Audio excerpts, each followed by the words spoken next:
Hello, this is Janet Michael. In addition to hosting The Valley Today each weekday at noon on the River 95.3, I also produce podcasts, and I'm excited to introduce you to a new podcast series in partnership with Lord Fairfax Community College. Having provided higher education and career training for the past half-century, LFCC is tightly interwoven into the fabric of the Northern Shenandoah Valley and Piedmont regions. Join me every week for conversations with current and former students to hear their funny and inspiring stories as we learn about their journey to higher education, the role that LFCC has played, where they are now, and where they plan to go.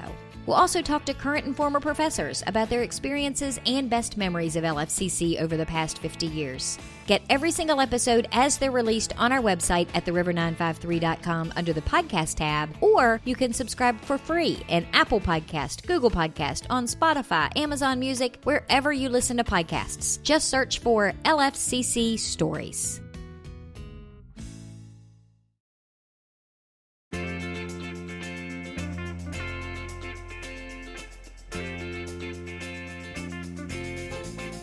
Hello, and welcome to The Valley Today. I am your host, Janet Michael. Happy Monday as you are listening to the show today. We, however, have pre-recorded our conversation on a Friday afternoon, not on Zoom. I am taking my life literally into my own hands because I am sitting across the desk from Gerry, Warren County's fire marshal. We have taken all of our safety precautions that are necessary because you want to talk about some other safety precautions today, Gerry, because it's Christmas season. It's getting cold outside, so we need to talk about Christmas tree safety and what do I do with my ashes when I clean them out of the wood stove. So thank you for coming and giving me grief, because I know you're just itching to give me grief again. Well, I would be more than happy to convey safety messages, but these people have to understand the amount of Lysol that is in this room right now, that my nostrils are burning. I'm choked. No, Janet, as always, it's a pleasure to have us and be on your radio station. And thanks for having us back. It is that time of the year again, believe it or not. So we're starting to see the cold air turn in. We're holiday decorations and Christmas trees going up and ashes going outside. And, so that this is what we call the fire season in the business. And we start to see an increase in fire-related incidents throughout the community. And believe it or not, we've already seen that increase impact us. Well, I had Dave Thomas from Valley Star Farm, which is a Christmas tree farm just down the road in Luray, on last week. And we were talking about the different trees that he has. And he talked a good bit about the importance of keeping your tree watered, mostly because he wanted you to keep it alive as long as possible. But you want people to keep it watered because the more watered down it is, the less likely it is to go up in flames if there's an electrical short. That's right. The combustibility, the flammability of those pine needles is paramount into the spread of fire when exposing that tree to any type of open flame or heating appliance. And, so same message, different results. Ultimately, at the end of the day, what we want you to do is, if you're going to have a live Christmas tree in your home, make sure that it's adequately watered. Follow the tree farm's guidelines in the way of making sure the trunk's not sap covered when you put it in. So, cut the trunk fresh before you put it in the water. That way it can get the water that it needs to make sure that the stand has an adequate amount of water in it at all times so it doesn't dry out, because ultimately air is going to create sap and it's going to seal that trunk. And periodically do a pinch test to the needles. Take a needle off of the tree, hold it between your index and thumb, and when you pinch that needle together, if it breaks, your tree is too dry, there's no saving it, it needs to go out of your house immediately. So just adding extra water and keep putting water in isn't really going to help the tree reincarnate itself. Not going to bring it back. Well, and the other thing that I've noticed, and we've gone through this for so many years, and we have found a spot to put the Christmas tree in our house, because most people like to put it in front of their front windows. They put it in front of their picture windows, but typically that's where the heat vents are. That's right. And that will dry a tree out no matter how often you water it. I would imagine. We put ours over in a different corner that you can still kind of see from the window, but the tree's for us. It's not for people driving down my street. No, that's right. So, that's the consideration. If you're going to put it in an area of a heat vent or a register, close it.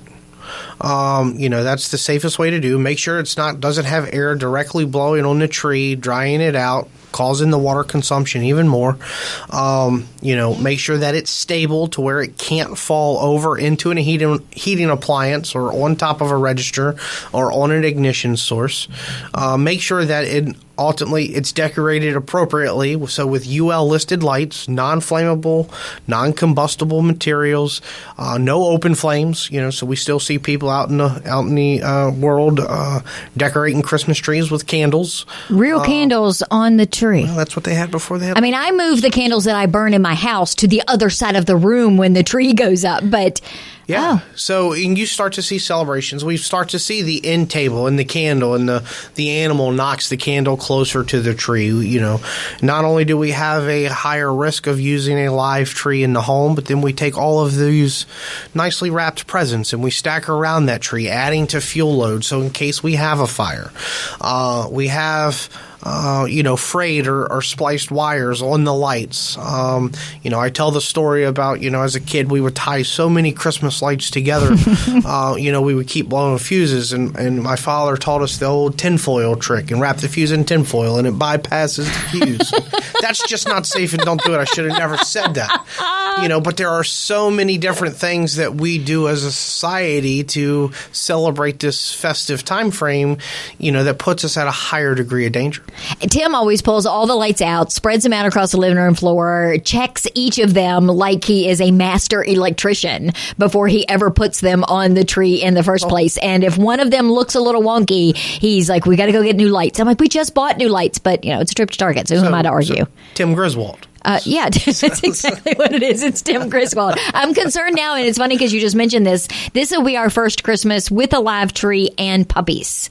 So you're right. I've got to be a little bit more cognizant of what I've got sitting around the tree, that the puppies jump up on the table, that might be sitting with a candle on it. Yeah, absolutely. That might not by itself be too close to the tree until the puppies jump up on it and shake it and it goes all wonky. And put that in the mix. The typical household tries to get the biggest tree that they can fit in their home in that space because, that's what we like, and we celebrate it, and the aroma from that. And, if let's just take your home now and we put a wood stove or a fireplace in it, and you do have that puppy, and we don't have a secured tree, when they knock that tree down into that heating appliance, as an example, because the tinsel catches their eye and they tug on it like a rope and pulls the tree down into that heating appliance or that stove or so fireplace. You've met my dogs, is what you're saying. A typical puppy's a typical puppy. But, so many different considerations. What we tell everybody is,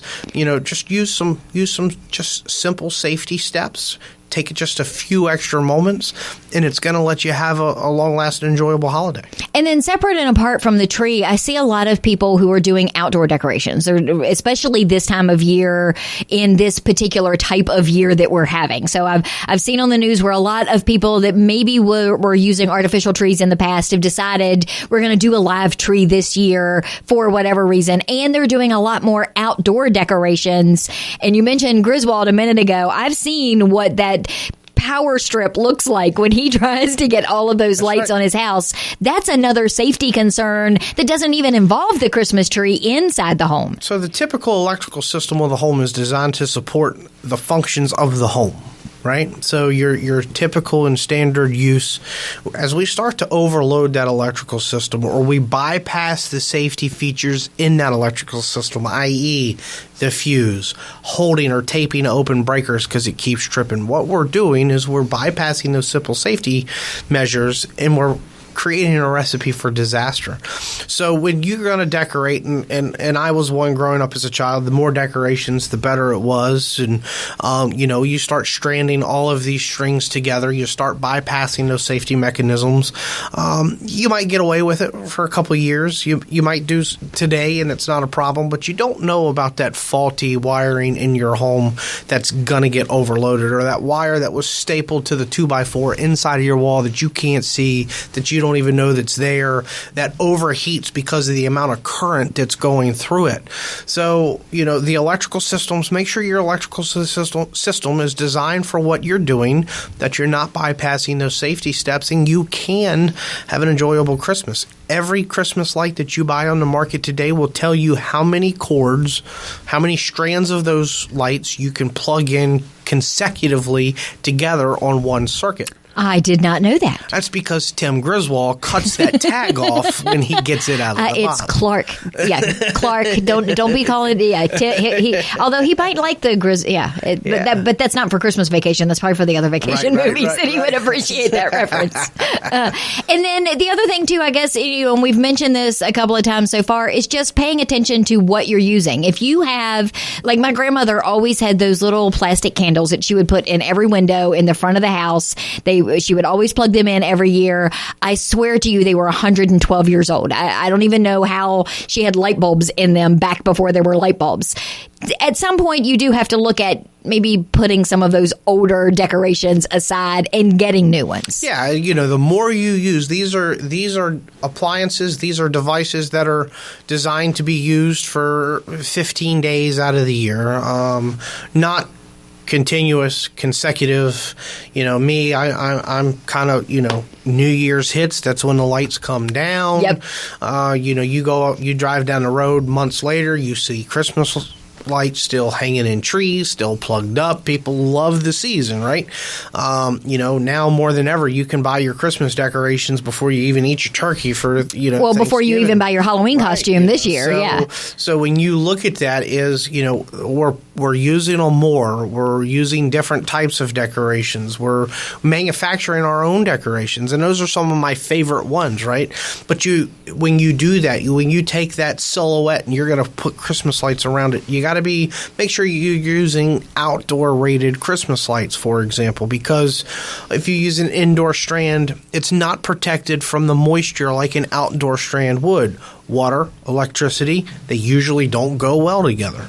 So you're absolutely right, is when you start to see these decorations and you start to see them fray, this isn't working, let me bypass this safety feature, or this plug's not compatible with this plug, I'll cut the ends off and wire them together myself. So we see so many different things. Every time you take one of those aspects and you apply it to the use of electricity, your odds of having an accident go up exponentially, I would imagine. Absolutely. And the last thing you want to be doing, not even just on Christmas Eve, Christmas Day, ever, especially during this season, is get a call where you're going to a house fire where somebody is potentially going to lose everything they own, not even to mention loss of life. When you look at the holiday season, any time is a tragic time to have a fire in your home.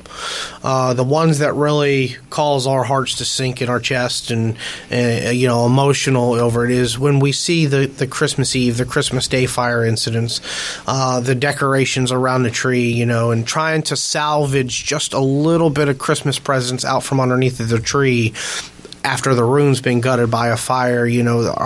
Our staff is affected by that type of emergency because the thought process, what if it was me? What if this was my family? How is, now this is how they have to spend one of the happiest days of the year, where we come together for celebration, where we come together to spend time as a family, already under these stressful times that we're seeing across our world today. Adding this type of incident on top of it is just, it's gut-wrenching. Especially when it could be 100% preventable. And that's, there's no fire that's not preventable. Circumstances change, absolutely. But, again, take a few extra moments, ensure the safety of the items you're using, make sure you have the simple safety steps in place, and you're going to have a safe and happy holiday season. Well, let's take a quick break and come back and apply some of those safety mechanisms to wood stoves, fireplaces, outdoor fire pits, burn barrels, all of those kinds of things. Can we talk about that in the next segment? All of which we have seen some type of fire over the last couple of weeks from each one of those that you have described. So, yes, let's talk about it. Awesome. We'll be back in just a couple of minutes. We are pre-recording our conversation today with Warren County Fire Marshal Gerry Mayadico. This is The Valley Today. I am Janet Michael, and we'll be back in just a couple of minutes. Got a financial decision to make or a goal to reach, but you don't know where to start? You've come to the right place. Introducing Quick Money Chats with the Northern Shenandoah Valley Financial Education Program. Visit tinyurl.com/quickmoneychat to schedule a virtual chat with a staff member or trained volunteer. We won't tell you what to do, but we will give you the tools you need to choose wisely. And because Virginia Cooperative Extension is part of Virginia Tech and Virginia State, your land-grant universities, you can be sure that our information is credible and trustworthy. And you'll know that we aren't trying to sell you something. Maybe you want to improve your credit score, or reduce your banking overdraft fees, or even figure out if you can afford to buy that car. Sorting through tons of information on the internet can be overwhelming, and sometimes it can be hard to know who to trust. Schedule a quick money chat and get the information you need to take action. Go to tinyurl.com/quickmoneychat and get financial education personalized for you.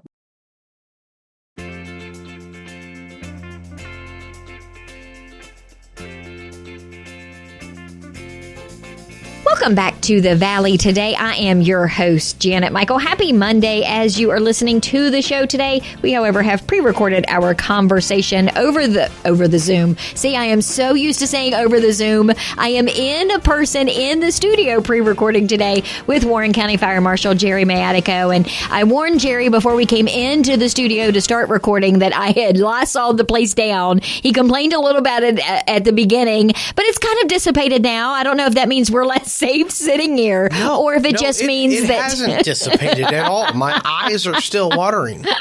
You are such a crybaby. I don't know how Chief puts up with you. He doesn't. This is why he's retired. He is running, screaming from the building. So, Gerry, in the first segment, we talked about Christmas safety in general, Christmas trees, Christmas lights, all of those kinds of things. But while we've had a little bit of a couple of days of warm snap last week, as people are listening to this now on a Monday, it is getting colder. I've turned the heat on in my house. Talk to me about some of the things that people need to be aware of. When we went to break, I talked about fireplaces, wood stoves, fire pits, and burn barrels. And you said you've had incidents involving all of those in the last couple of weeks. We have. So, when we start to see the cold weather set in, we start to see the holiday. People like to be able to get outside, sit around the burn barrel while it's relatively cold. They huddle together. We start to see people heating the home. We use aesthetic fireplaces to create that ambiance. You didn't know I knew that kind of word, did you? I'm kind of shocked. Ambiance, I bet you can't spell it. No, not a chance. They create that atmosphere, that ambiance in their home to go with the Christmas songs playing on the radio. And when we see that, we start to see these types of activities occur, in particularly heating the home. We start to see an increase in fire-related incidents. We still have a lot of rural area that still uses fireplaces, wood stoves, outdoor furnaces to heat their homes, all of which create some type of ash product, a byproduct.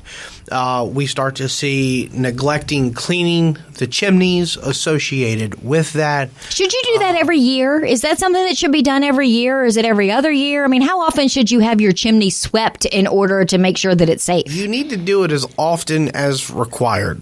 That is my official answer. No, ultimately, it all depends on how much you use how many times you have a fire, how hot the fire is when you're doing it. What type of wood are you burning? Is it green versus is it dry? When I say green, meaning does it hold a moisture content? Moisture is going to create creosote. When you burn that, it's going to cling to the side walls of the chimney. You need to know what you're doing when you have this type of activity. You need to keep an eye on it. You need to contact a licensed chimney sweep to inspect your home and your chimney at least once a year. And that's what we tell everybody. Yeah, inspections once a year isn't a big deal. They'll tell you if you're good. They are very reputable companies. A lot of people, I don't want to call them. They're going to try to take my money. And that's not the case, because the more time they spend on your property, they're not getting to another one. And rest assured, they are, we have found all of our companies to be reputable. Make sure they're a licensed chimney sweep. They're registered. You can go to, the websites that check out these businesses. But ultimately, they're going to provide you the best guidance that you need to ensure the safety of your home in this process. So we've already seen an increase in chimney fire-related incidents where we have not cleaned or properly used our chimney. we start to see the collection of ash material. So we had a significant brush fire the other day that was caused by a puppy knocking over the ash bucket that was on the porch that dumped onto the ground. There was a nice breeze blowing that caused the ashes to set the leaves on fire. Boom. And it was just out of control. So that was a very fortunate incident. It didn't, it didn't burn the home. It just kept it to ground cover fuels. But those ashes stay hot in the middle of those buckets. They may be cool on the top. You might even be able to stick your finger in it to a certain degree and still feel like it's just dry ash. But in the middle of those buckets, it's still hot and burning. Absolutely. So there are certain safety parameters that you have to, what we tell people is keep ashes in the bucket for at least 4 days. And if you're going to dispose of them into a trash bag, you wet them down before you do that. If you're going to dump them outside, you wet them down when you dump them outside. If you're going to keep them stored in the ash bucket, it needs to have a tight-fitting metal lid. We see more metal lid being another key piece. Yeah, well, you see 5-gallon plastic buckets being used, right? So when you look at the disposal of wood stove and fireplace ashes, again, go back to that common sense approach, right? Don't dispose of it without wetting them down significantly into the household trash. So not only do we see outdoor fires caused by this, we get called to our convenience stations, our landfill, because people put them in a trash bag. Trash trucks come in, they dump the thing in the trash, they throw it in the trash truck, and a couple hours later it's at the landfill smoldering through the plastic bag and all the paper trash. And where they're digging it out, and it's a smoldering fire in the trash, and they have to they can't take it to the landfill, so they have to store it once it's extinguished. So that's just a very so there's a lot of considerations, right? So the county has guidance on how to dispose of your ashes into household trash. Go to warrencountyva.net on solid waste. You can read those guidelines. warrencountyfire.com to read the guidelines on how to dispose of them outside if you're going to dump them on the ground or in the ash bucket before it goes into the household waste. The other aspect, and when we talk about heating the home, is space heaters. Well, and that's where I was heading. Space heaters need space. And that's a 3-foot clear space of any space heater from a combustible material. As you start to see temperatures plummet, they get down to a low. The house heating system can't keep up. We employ space heaters. Or some people are cheap like me and don't want to spend the money on oil, so I have a couple of rooms that I'll throw a space heater in versus having the oil heat do them because I don't use those rooms that much. And that's very prevalent. Or you have ceramic heaters because I have a tile floor, and when I go to the restroom or the bathroom in my home, the tile floor is cold on my feet, and So wow, you're a much bigger diva than I am. I don't like getting my feet cold.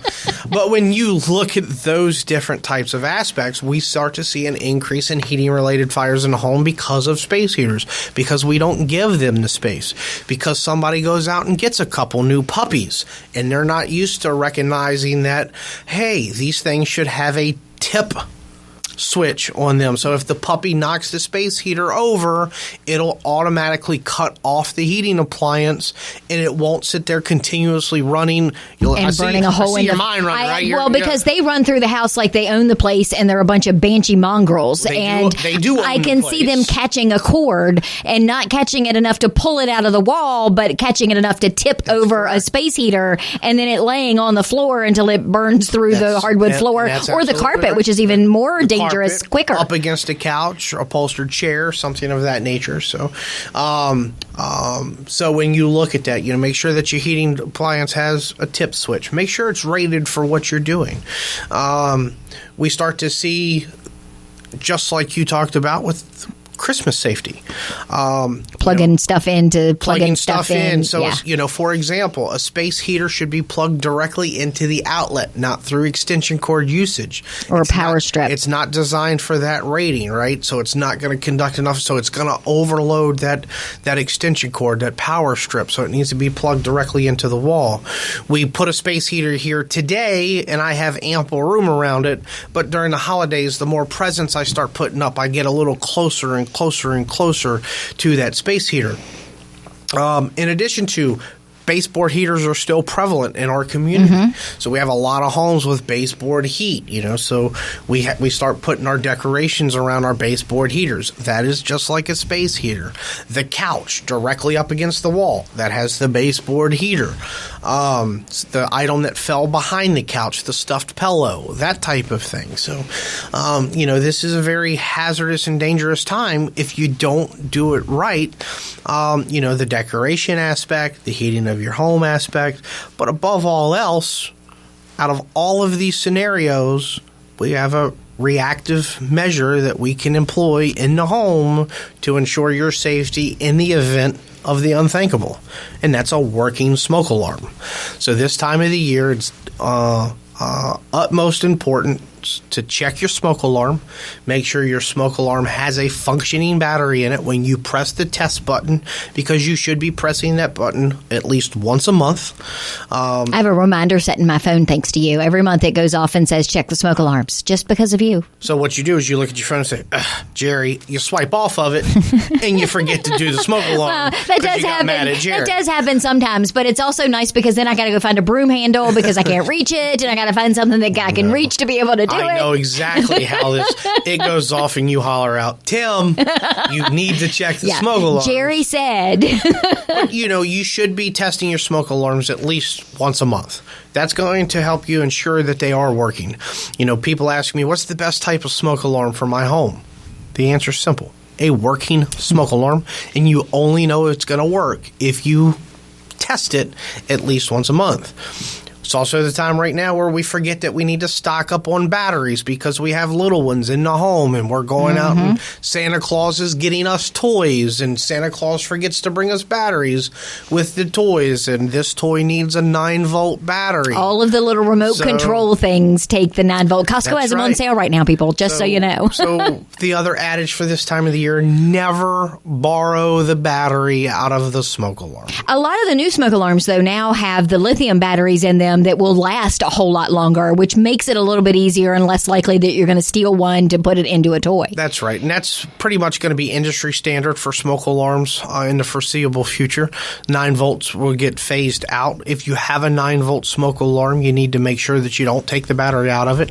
If you don't have a 9-volt smoke alarm because you don't have a smoke alarm because you can't afford it, or it's a tight time because of COVID, the great opportunity is you contact the Department of Fire and Rescue Services.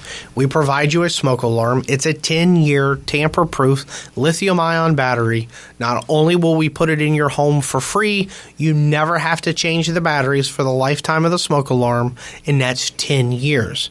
That's the other important message for smoke alarms. Use this as an opportunity while you're up on the ladder hanging the garland and the decorations. Take the smoke alarm down, check the date. Your smoke alarm has an expiration date on it. Okay, smoke alarms are only good for 10 years. If your smoke alarm is older than 10 years, the detection technology in it starts to deteriorate and it becomes less dependable. We tell people you wouldn't trust a gallon of milk with an expiration date on it that's past due. You wouldn't trust the smoke alarm. Well, my husband will drink that milk. He will say, not me. He will say, that date is a suggestion. I won't even do it. It smells fine. And he will, no, the day before the date on that milk is going in the garbage for me. Right. So, and that's the other key point. If you have any questions at all, we are always a phone call away. You can visit us online at warrencountyfire.com. This time of year, we're always putting safety messages up on our Facebook page. So, and if you haven't liked us, hit that like button. Hit like, follow, and get notifications for. I don't know about all that. That's too many steps. That's a lot of stuff. Yeah, it's a Friday at 4 o'clock that you drug me in here to talk to you, but it's So it's always a pleasure. And the one thing that I know, because it personally affects me, I mentioned a second ago, we have an oil furnace. So if you have a fuel burning furnace, carbon monoxide detectors, also very important alongside of smoke detectors. Also, free of charge. We provide those as well because we have received a grant program through a state project. So we were awarded a allotment of carbon monoxide alarms. So you're absolutely right. Anything that burns any type of fossil fuel or fuel burning appliance, i.e. propane, natural gas, fuel oil, wood stove, any of those appliances in the home need to be accompanied by a carbon monoxide alarm. Carbon monoxide is a byproduct of the combustion process. It's an odorless, tasteless, invisible gas. So by having a carbon monoxide alarm in your home, it can virtually save your life. Yep. And I know that because I came home one day and mine was beeping and I called you and you told me what to do. What was it? Open the windows and stop calling me? Yes, that was pretty much what you said. Your first question was, I hope you're calling me from outside. And I'm like, no, I'm scared. Can't you hear the beeping going on? So, well, thank you for taking some time on a Friday afternoon to come and have this conversation, because this is the kind of information people need to know on a Monday, and especially on a Monday just a few weeks before Christmas. So thank you. I appreciate it. Well, and absolutely. And, on behalf of Chief Maybe, the Department of Fire and Rescue Services, we wish all of your listeners and our community a happy and safe holiday. And he's doing that, and he's looking at me and saying, not me, but that's okay. We'll have that conversation afterwards. You live in a different county. Oh, yeah, that's right. My tax dollars go elsewhere. I will be back tomorrow. It is Tourism Tuesday, Luray Page County edition, on the air tomorrow, and we will be talking with Christina from Stover Hall, along with Edie from Luray Page Chamber of Commerce. Meet me back here for that show just a few minutes after noon.